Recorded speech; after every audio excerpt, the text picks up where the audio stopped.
اهلا بكم مشاهدينا وحلقه جديده وتيجي نبنيها. عشان نبنيها لازم نسلط الضوء على كل الناس المحترمه اللي بتشتغل بجد. لازم نحاول ندعم الناس، الشباب، الناس اللي بتعمل مبادرات، الناس اللي عايزه بجد تبنيها، الناس اللي بتفكر بره الصندوق، الناس اللي بتحاول انها تجتهد عشان تبني البلد، الناس اللي مش مستنيه بس تطلع على شاشات التلفزيون وتقعد تقول كلام تتشدق بيه وتحاول تبين لنا قد ايه هم بيعملوا مجهود خرافي، لكن في طبيعه الامر بيبقوا قاعدين بس على مكاتب وخلاص. احنا بنحاول نظهر المجهود بتاع كل الناس اللي عايزه تبنيها بجد، الناس اللي فعلا قالت انا مش هستنى ورقه البوسطه ولا هستنى ورقه الدمغه ولا الختم ده، الناس اللي بتنزل تشتغل بجد على ارض الواقع، الناس اللي فعلا البلد محتاجاها عشان تبنيها، هم دول اللي بيكونوا موجودين معانا، ضيوف معانا في حلقتنا. هنبتدي النهارده اول فقراتنا نشره اخبار مجتمعنا المدني، ونتكلم عن مبادره ناس بتشتغل فيها فعلا على ارض الواقع. اول اخبارنا النهارده في نشره اخبار مجتمعنا المدني، اول جامعه خضراء متكامله في الشرق الاوسط.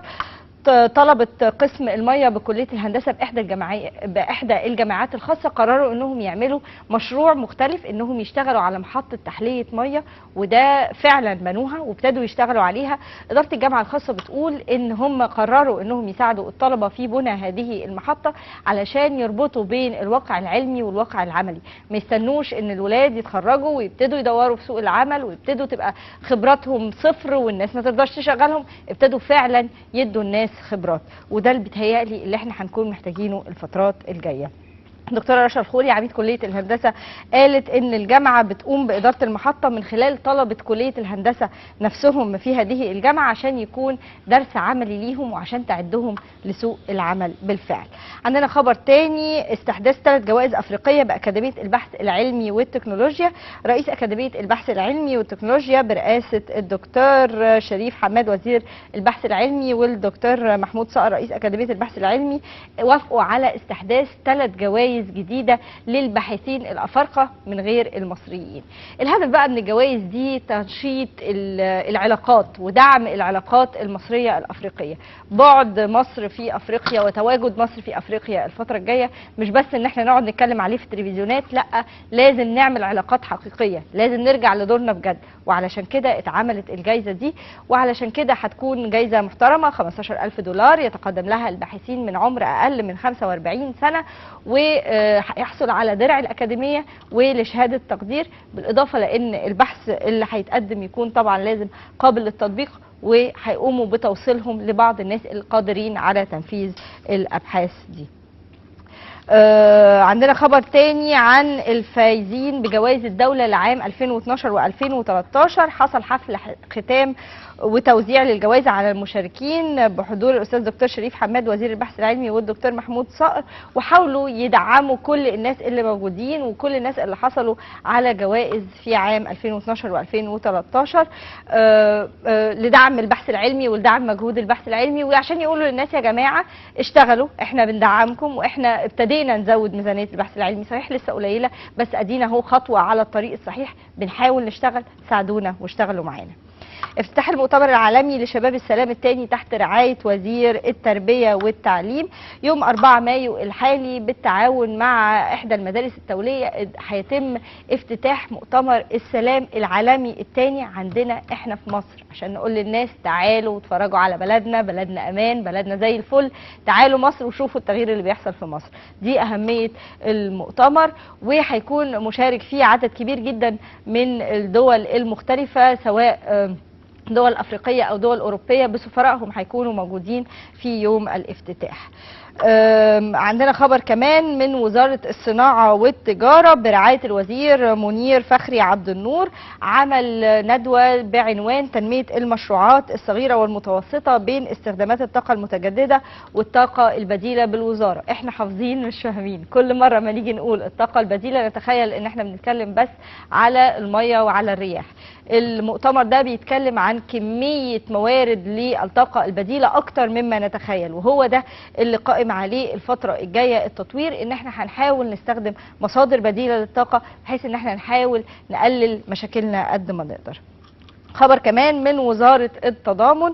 وزارة التضامن أطلقت إحدى الجمعيات مسابقة فريق ده من نوع لمؤسسات المجتمع المدني تحت رعاية وزارة التضامن بهدف تشجيع المنظمات غير الحكومية على الجهود الرائدة اللي بتتبناها والمشروعات الخلاقة اللي بيقدموها عن طريق اختيار 3 مؤسسات مجتمع مدني نفذت مشروعات ناجحة.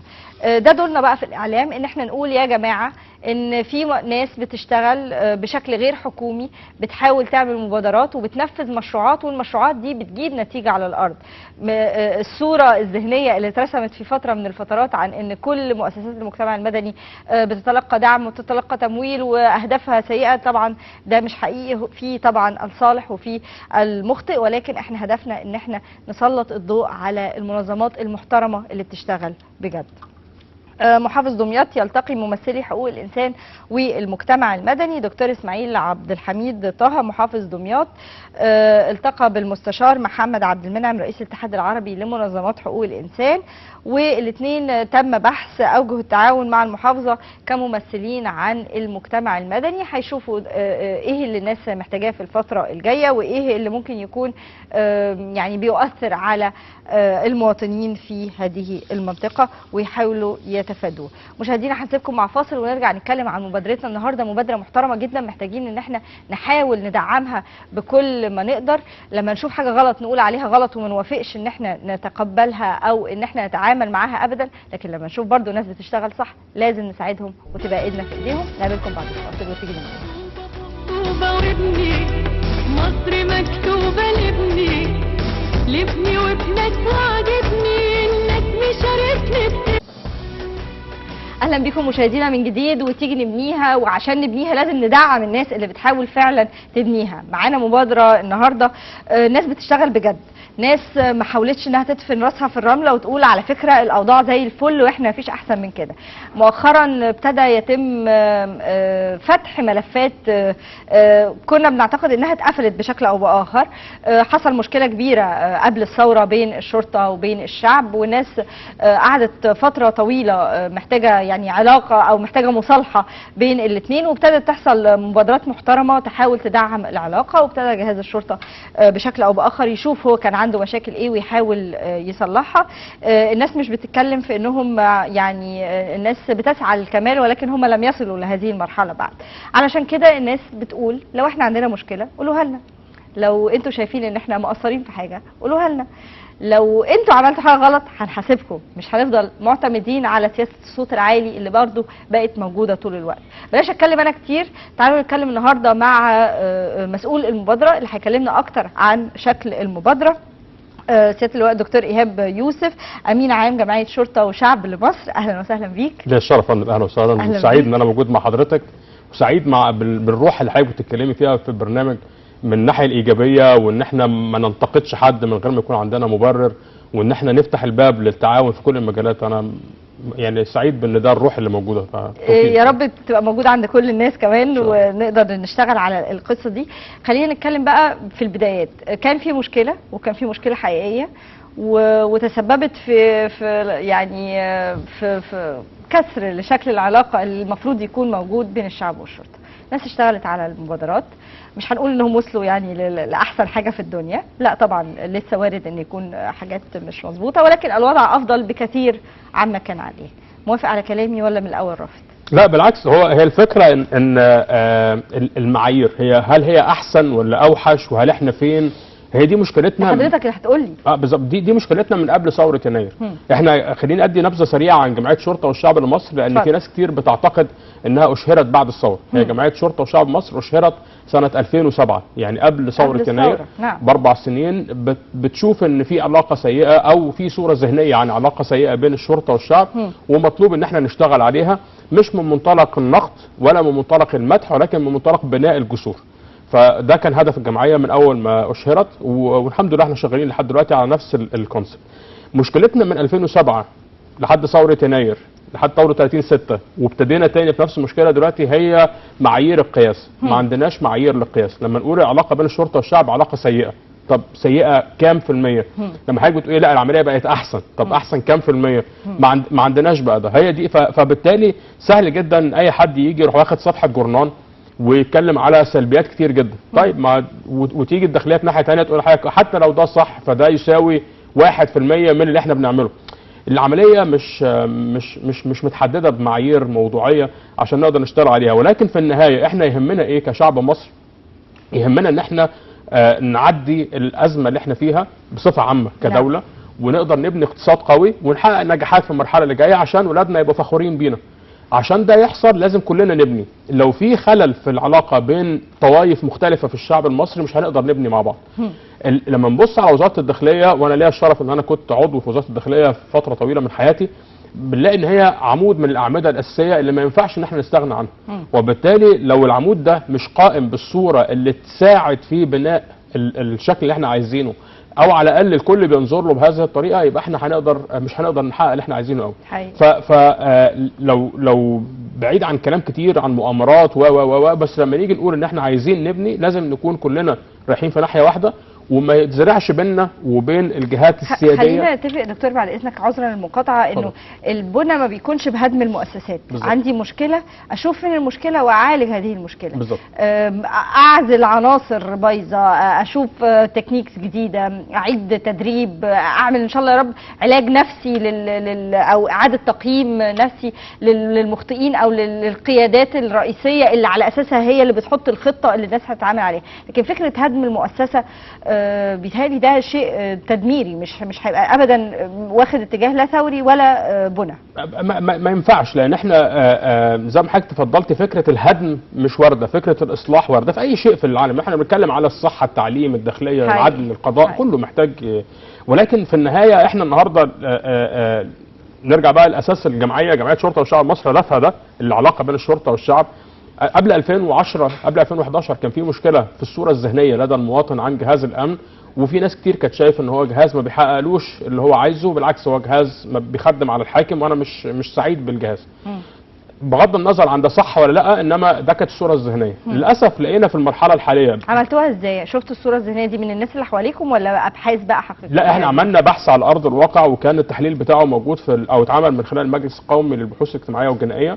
وفي نفس الوقت احنا كان لنا شرف ان احنا عقدنا لقاءات مع تقريبا 6000 شاب وشابه على مستوى الجمهوريه، مش بس في القاهره. كان في حاجه ملفته جدا للنظر، ان احنا كنا بنقعد مثلا مع 300 شاب وشابه في اجتماع، وبعدين نبتدي نطرح سؤال في وسط الحديث بتاعنا عن كام واحد فيكم شايف ان العلاقه سيئه بين الشرطه والشعب. بتكلم حضرتك قبل ثوره يناير، بتفاجئ ان عدد كبير من اللي موجودين قد يصل الى 80-90% من اللي موجود بيرفع ايده معترض على العلاقه. لما بنسال طب كام واحد في حضراتكم عنده مشكله مباشره مع الشرطه، هو او حد من قرايبه من الدرجه الاولى، يعني مش عمليه سمعيه، لا حاجه على الارض، بتنخفض النسبه دي الى 10-15% بحد اقصى. طبعا حتى ال 10-15% ممكن تتشالنج، بس يعني لو خدناها انها 10-15% يبقى احنا عندنا فارق. بالمقارنه بال 80-90% احنا عندنا فرق مشوار طويل. المشوار ده جدا. ال 60% دولت مبنيين على صوره ذهنيه.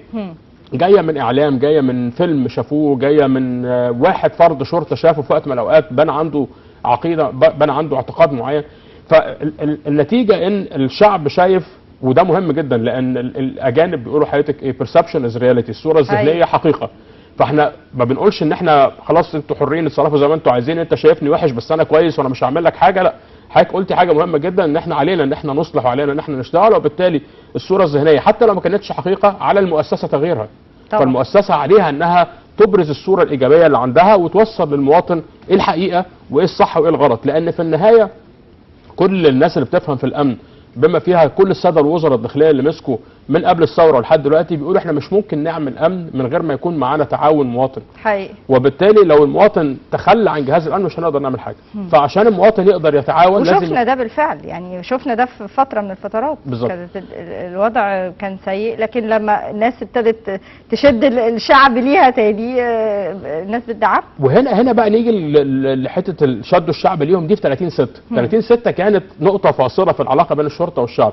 فاحنا لو خدنا حتى خط وقطعنا كل ما قبل 30/6 وابتدينا نبني على 30/6 هنلاقي ان احنا عندنا معدل ممكن نقيس عليه كويس جدا، ونقول ان احنا عايزين نكمل على نفس المنوال ده. ف 30/6 كان الشرطه شايله المواطنين على كتافها ونزلوا يتظاهروا ضد نظام الحكم، وبالعكس المواطن شايل الشرطه.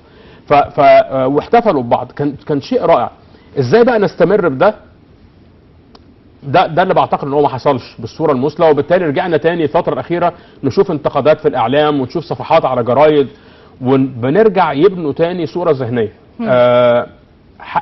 هل بقى ده مقصود مش مقصود، صح غلط، كل الحاجات دي لازم تتفحص. وهنا دور وزاره الداخليه، مش دوري، دور وزاره الداخليه انها تكون شفافه جدا مع المواطنين، تبرز لهم الحقائق بتاعتها، تقدر توصل رساله. دور حضرتك كجمعيه ايه؟ احنا دورنا ان احنا نبني العلاقه. بمعنى ايه؟ او نحاول نبني العلاقه. بمعنى ايه؟ انا مش دوري ان انا اطلع محامي لوزاره الداخليه، وبالتالي وزاره الداخليه عندها منظومه علاقات عامه ومنظومه اعلام المفروض انها بتوصل رسائل للمواطن من خلال حقائق.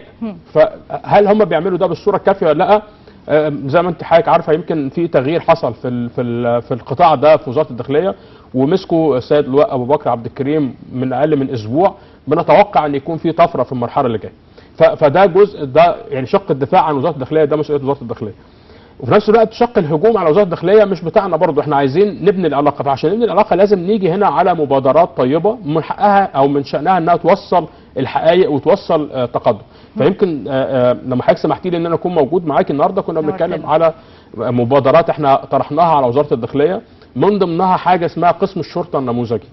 لما بنقول احنا في الاول كنا بنتكلم على ايه معايير القياس، احنا نقيس ازاي احنا بقينا احسن او اوحش.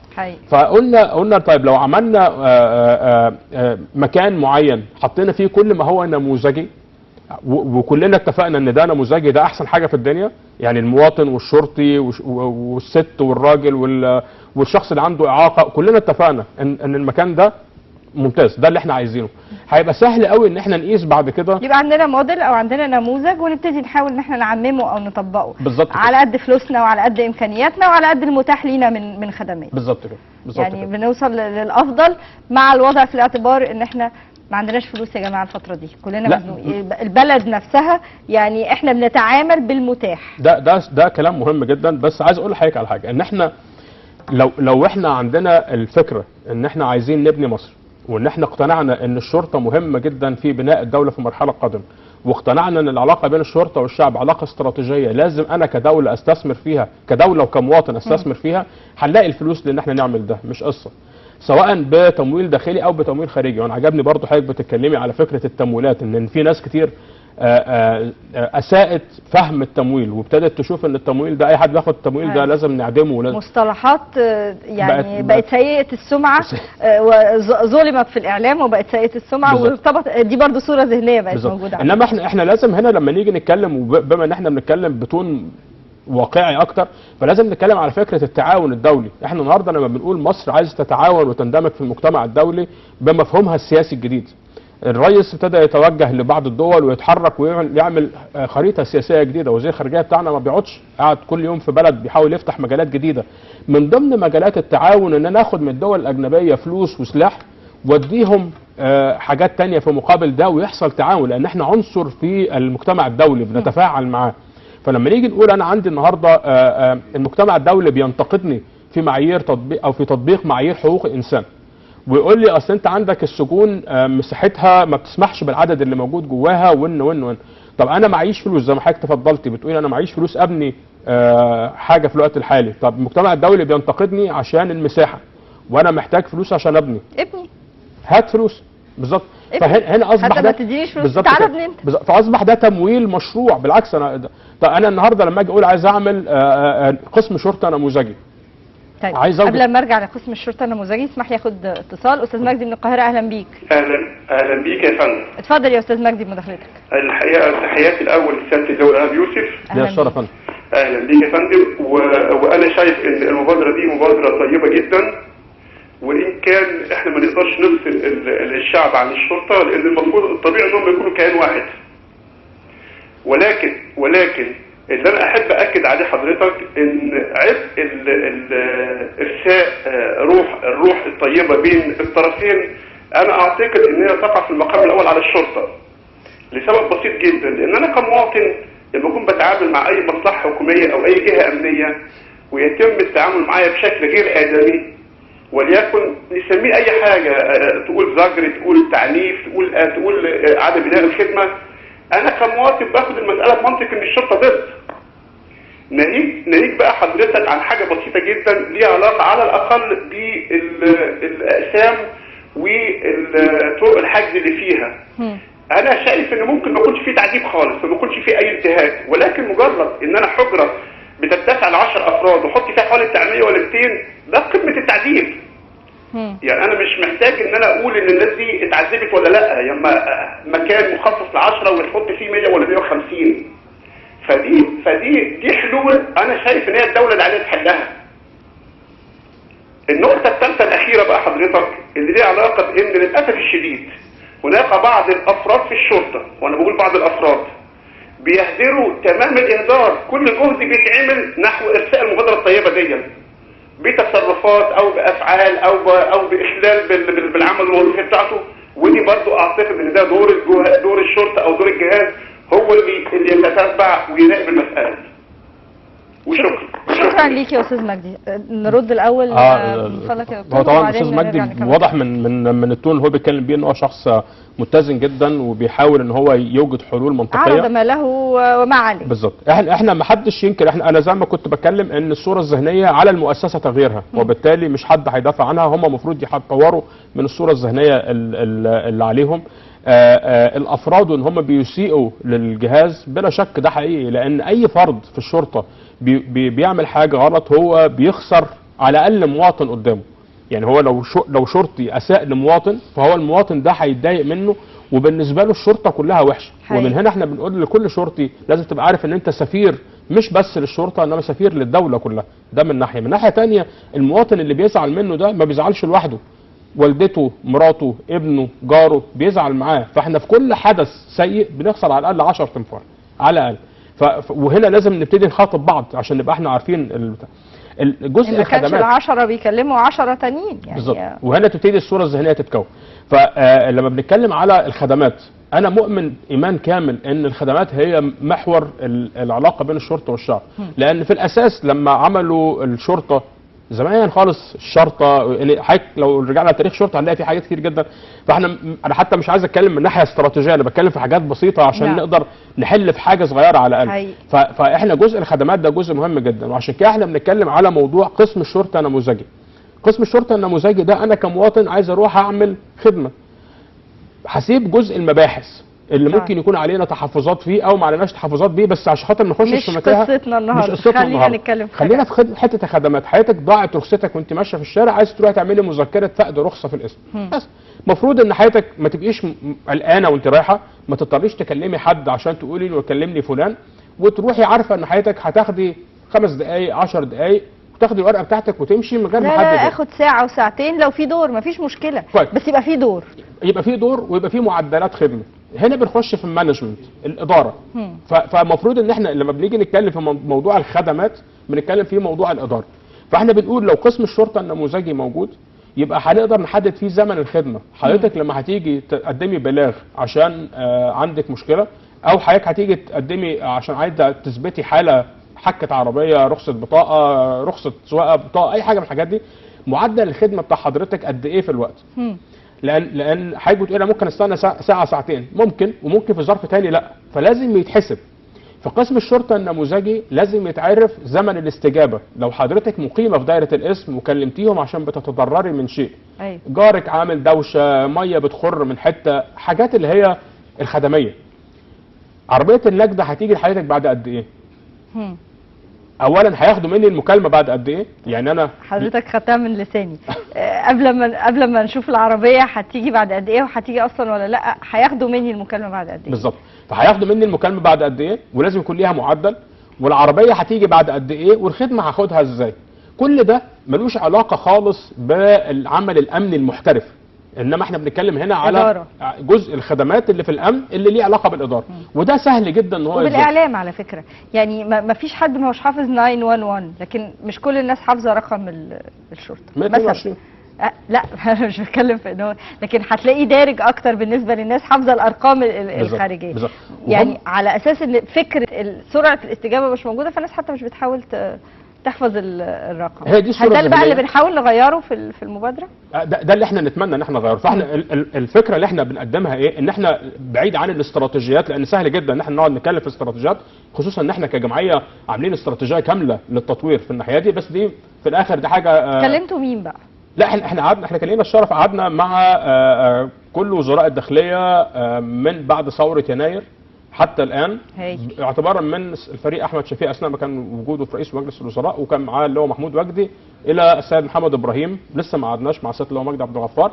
انما مش قصتي الاسامي، لكن قصتي في استجابه ولا ما فيش استجابه؟ الكل استجاب، الكل رفض، بعضهم استجاب وبعضهم رفض، خلينا نقول ان اولويات مختلفه. التحديات كانت كبيره والاولويات ما كانتش واضحه. انما انا بعتقد ان احنا في المرحله الحاليه، ويمكن احنا كمان كنا بنعرض حاجات كتير قوي وغيرنا كان بيعرض حاجات كتير قوي. يعني انا متخيل ان في وقت من الاوقات كان في على الاقل 10,000 واحد بيروحوا وزاره الداخليه كل واحد بفكره.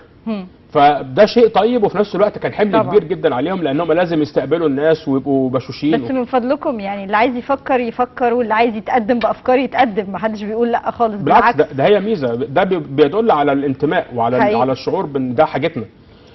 فاحنا بدأ بنحط حاجات كتير على الترابيزه، دلوقتي بنحط موضوع واحد او موضوعين بنقول ان احنا بنتمنى ان احنا نعملهم. فنرجع تاني قسم الشرطه النموذجي او الخدمات بمعنى اصح، محتاجين ان احنا نشوف لو قدرنا ان احنا نوصل الى تعيين قسم معين. قسم الشرطه ده يتم تطويره من ناحيه اللوجستيات، اللي هو المبنى، الحجز، الاضاءه، كل ما هو شبكه الاجهزه، الكمبيوتر بالظبط. بدل ما حضرتك تاخدي مذكره مكتوبه بخط ايد ما بتتقريش، تبقى طالعه على الكمبيوتر. بعدين نخش في بند التدريب للافراد والضباط اللي موجودين في القسم في ازاي يتعاملوا مع المواطن، خصوصا ان المواطن اللي بيروح قسم في الغالب بيبقى تحت ضغط نفسي، رايح عنده ظرف بيجبره ان هو يروح، زي اللي بيروح لطبيب رايح مضطر ان هو يروح، فلازم يتم استقباله بطريقه معينه. ومن هنا نخش في بند تدريب كامل، وبعدين القواعد ونظم العمل في المؤسسه دي، وبعدين نخش على زمن الاستجابه والمعدلات. اهم من ده كله بقى هو القياس. بعد ما نحط الحاجات دي كلها يعني طبعا الداخليه هي اللي تحطها، مش هنحطها بس هنحطها بالتعاون مع بعض يعني. وكنا بنقول احنا نجيب نستورد خبرات اجنبيه، نشوف ايه احسن حاجه في اسم في انجلترا، واحسن حاجه في اسم في سريلانكا، واحسن حاجه في اسم في الفلبين يعني. ونحط الحاجات دي كلها قدام متخذ القرار، ياخد حته من هنا حته من هنا حته من هنا، ويقول ده اللي يناسب مصر، وبالتالي يبقى ده الموديل اللي احنا هنعمله. مفيش ما يمنع ابدا ان احنا نعرضه على المجتمع. اعلاميين، حضرتك رايك ايه لما بتروح الاسم كمحرره اعلاميه عشان تاخدي بيانات؟ لا انا ناقصني الموضوع الفلاني. طب بتحول الانسان، لا انا لما بروح ابص بلاقي الموضوع الفلاني. طب ذوي الاعاقه، لا انا ما عنديش كذا، محتاج كذا، محتاج واحد بتاع تخاطب في الاسم وبعدين نحط كل الحاجات دي في حته واحده تتعمل، يتقاس عليها النجاحات، يتقال احنا نجحنا. نرجع للنقطه دي بعد ما نشوف بقى الناس رايها تاني ايه. استاذ اشرف اهلا بيك. السلام عليكم. وعليكم السلام ورحمه الله. اتفضل يا استاذ اشرف. والله انا خدت مخالفه، لو سمحت انا خدت مخالفه عشان انا باخد السليمه وكلام تمام. مش سامع يا استاذ اشرف، انت خدت مخالفه عشان ايه؟ ما بدون وجه حق. ايوه المخالفه كانت ايه؟ اللي هي كسر اشاره. كسر اشاره. كسر اشاره. وبعدين انا رحت بعدها في المرور، رحت عملت تظلم، رحت مرور دراسه، قالوا لي اترفضت. فرجعت تاني في المرور اللي تابع لي، قالوا لي تفتحها خلاص. بس هي كانت اصلا ما كانتش مخالفه اساسا. او كان العميد خفيف، كان واقف شيخ احمد بدوي، فالامين الشرطه عشان انا تقريبا فلوس، انا رحت تجيب من اي حاجه. انا الشبكه سيئه جدا، مش عارفه اسمعك. حضرتك عملت مخالفه، خدت مخالفه، رحت قدمت تظلم، رفض التظلم، رحت دفعتها. اللي انا اعرفه ان في كاميرات بقت في كتير من الاشارات دلوقتي، يعني لما اجي اقول انا عندي كسر اشاره طلع لي الصوره، ولا ايه رايك؟ حضرتك بتتكلمي على منظومه تامين متطوره، وده ضمن بقى الاستراتيجيه العامه اللي احنا المفروض نتكلم عليها في وقت تاني. ده موضوع مكلف وفي نفس الوقت لسه ما اتوجدش في مش في مصر كل الاماكن بالصوره المثلى. احنا عندنا زي ما حضرتك كنت بتتكلمي، احنا دوله عندها ظروف اقتصاديه صعبه، محتاجين ان احنا ناخد تمويلات عشان نعمل الحاجات دي. مازال الاتحاد الاوروبي اللي هو عنده قدره ان هو يعمل لنا التمويل بينظر لينا كدوله بتنتهك حقوق الانسان، فبالتالي لما بنروح له قطع علينا الفلوس في مقابل انه احنا نعمل الستاندردز اللي هو طالبها. بالظبط. فلما بنيجي نقول له مثلا طب احنا عايزين نمول المشروع الفلاني، يقول لك لا بس ده ممكن يصب في خانه انتهاكك لحقوق الانسان. نقول له لا ده مش هيصب، ده احنا هنركب كاميرات عشان نظبط حقوق الانسان للناس عشان تبقى رايحه وجايه. فمحتاجه مجهود، ولكن بعتقد انها هيحصل ان شاء الله في وقت قريب. اللي احنا محتاجين نعمله ان احنا نبتدي نبني في الاطار السليم. احنا عندنا يعني لما نبص على خريطه الامن في مصر هنلاقي ان احنا بلا شك افضل 100 مره من ما كنا في يوم 28 يناير 2011. طبعا. بس لما نقيس من 28 يناير 2011 لحد النهارده هنلاقي ان 4 سنين و3 اشهر عدوا. هل احنا كان ممكن نبقى افضل ولا لا؟ هو ده السؤال اللي دايما بنساله لبعض، وفي الغالب بنقول كان ممكن نكون افضل من كده. ايه اللي احنا ما عملناهوش وممكن نعمله دلوقتي؟ هو ده اللي احنا المفروض نبتدي نتكلم فيه، خصوصا ان في تحديات كتيره. يعني احنا عندنا مظاهر لزياده معدلات الارهاب في سيناء وحتت ثانيه. لما نتكلم على ظروف اقتصاديه ما زالت صعبه. الرئيس كان امبارح بيقول ان احنا هنبتدي نجني الثمار في خلال سنتين، فانت عشان ناس تستحمل معاك السنتين لازم تبقى مؤمنه بشيء حضرتك قلتيه في وسط كلامك، ان في قانون بينفذ على الكل. وبالتالي عشان ينفذ القانون لازم يكون في جهاز امن قوي، وعشان جهاز الامن القوي لازم يكون واخد على دعم من الشارع. كل الحاجات دي هي دائره مفرغه، احنا بالزبط. بنلف في نفس الدائره. لازم يبقى في قانون يتنفذ على الكل. وقت ما اعرف ان القانون هيتنفذ على الكل الناس هتستجيب وهتنصاع وهتسمع الكلام، بس يكون بيتنفذ على الكل. علشان يتنفذ على الكل محتاجين امكانيات ودعم، بس لازم برضو في الاول وفي الاخر يتنفذ على الكل. هي دايره بالزبط. واحنا عمالين نلف فيها. انا بعتقد ان الشيء الوحيد اللي ممكن يقلقنا في المرحله دي هو كسر العلاقه بين الشرطه والشعب. وده اللي للاسف ابتدى يحصل بوادر ليه في المرحله اللي احنا فيها، من خلال شفنا يعني تحركات اعلاميه قويه، شفنا تحركات لحقوق الانسان، حتى المجلس القومي لحقوق اسمح لي الانسان. دكتور ايهاب، المتابعه الاعلاميه والرقابه الاعلاميه شيء مطلوب ومحمود، لكن لما يبقى في شكل هجومي وليس نقدي هنا الامور بتختلف. يعني انا كاعلام شغلتي اني اسلط الضوء، هنا في مشكله اقولها، هنا في حاجه كويسه برضو اقولها. لكن فكره الجري ورا السبق الصحفي والسبق الاعلامي والشو الاعلامي علشان اجيب اعلانات زياده شويه في البرنامج، ان انا افضل هاجم عمال على بطال، هو هنا اللي تبقى المشكله. لكن يعني عذرا رفقا بالاعلام اللي بيحاول يقدم رساله اعلاميه حقيقيه. انا اتمنى ان الساده الاعلاميين وهم بيشتغلوا في ملفاتهم، واحنا كلنا مؤمنين ان احنا لازم كلنا نشتغل على ان احنا نبني مصر في المرحله اللي جايه. فينا اللي بيشوف ان البناء لازم يتم من خلال الهدم وده مش صح، وفينا اللي بيشوف ان البناء لازم يتم من خلال الاصلاح، وانا بعتقد ان ده اللي احنا ممكن نعمله في المرحله الحاليه. لازم واحنا بنشتغل نحط معايير الامن القومي المصري قدامنا، لان احنا لو جربنا نفسنا من معايير الامن القومي وخدنا المواضيع منفصله، ممكن تكون من وجهه نظر البعض صحيحه، ولكن الصوره العامه اللي احنا هنوصل لها مش صوره هتبقى طيبه.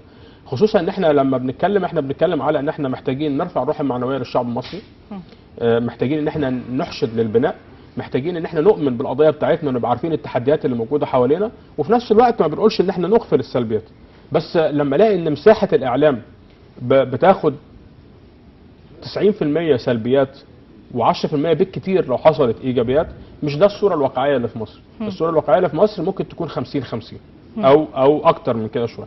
فبالتالي احنا محتاجين نكون انا سعيده قوي دكتور ان حضرتك يعني مش جاي بتقولي على فكره احنا 170,000% تمام، وعلى فكره الناس دي مغرضين ومأجورين والكلام. هايل جدا فكره الاعتراف بان احنا في مشكله وبنعمل على حلها. انا مش بتكلم على الداخليه بس، بتكلم بصفه عامه. لا مش انا برضو مش بتكلم على الفكره ان احنا عشان نبقى واضحين مع نفسنا لازم نبقى عارفين احنا فين حقيقي. واحنا عايزين نروح فين، لان هي فكره هي دي الناس اللي بيبقى غرضها الاصلاح. بالظبط. فكره الاحباط دي مش مناسبه خالص، ومش هتوصلنا لاي حاجه مفيده. وبعدين احنا النهارده لما نيجي نبص على مين اللي بيتفرج على التلفزيون او مين اللي بيتابع الاعلام، هنلاقي اما ان هو مواطن مصري. لو قسمنا، مش عايز اهدر وقت حضرتك، بس احنا لو قسمنا وقتنا اصلا خلص، فانا عايزه حضرتك تقول لي في عجاله شديده جدا، ما تزيدش عن نص دقيقه الله يخليك، الفتره الجايه ان شاء الله نتوقع ايه؟ احنا بنتوقع خير ان شاء الله. محتاجين دعم اكتر من المواطن من خلال تقديم البيانات والمعلومات لجهاز الامن، وبنرجو من ربنا سبحانه وتعالى على ايدين السيد مجدي عبد الغفار والقيادات الجديده اللي جت مع سيادته ان احنا نشوف طفره في الاداء الامني يوصلنا الى اللي احنا عايزينه، لان احنا قدامنا تحديات كتير ومحتاجين ان احنا نكون واقفين على الارض صلب اكتر من كده، وفي نفس الوقت بنقدم تحيه تقدير لارواح الشهداء والمصابين في وزاره الداخليه والمجتمع المصري كله. اكيد. دكتور ايهاب يوسف، امين عام جمعيه شرطه وشعب لمصر، شرفت بوجودك النهارده وسعيده بالمبادره وسعيده بالتعامل مع الواقع اللي موجود عندكم في الجمعيه. شكرا لوجودك معنا النهارده. مشاهدينا ان شاء الله نقابلكم الاسبوع الجاي وحلقه جديده ومبادره جديده. السلام عليكم ورحمه الله وبركاته.